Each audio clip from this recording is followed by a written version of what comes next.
Минпросвещение РФ предлагает переименовать школьный предмет «Родной язык» в язык народа РФ и государственный язык Республики РФ.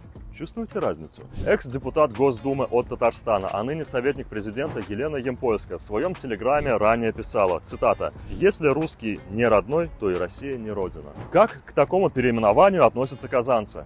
Идем спрашивать. Зачем это все усложнять, если можно было так и оставить родной язык? Он же не стал чужим. Он остался родным языком, на котором общаются больше, больше. Все общаются на этом языке. Вся Россия, какие бы национальности не были, она будет являться родиной. Поэтому родной язык, я думаю, будет наиболее актуален в этом вопросе. Ну, это родной язык более как-то звучит уже так, привычнее. Оставить родной язык. Родной язык какие ассоциации вызывает? Что-то родное на татарском. И не ем, и бием. Не знаю, Россия, Родина. О Ну, чем язык, ты? с которым мы говорим с рождения. Для меня это башкирский язык и татарский, вот, два языка. Ну, родной язык лично у меня ассоциируется опять-таки с родиной, а вот это вот длинное название, оно как-то от родины оторвано. Дом просто, школа.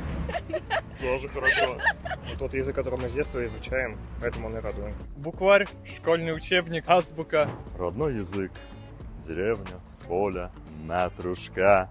Какие ассоциации у вас вызывает это словосочетание и как вы относитесь к переименованию? Напишите в комментариях.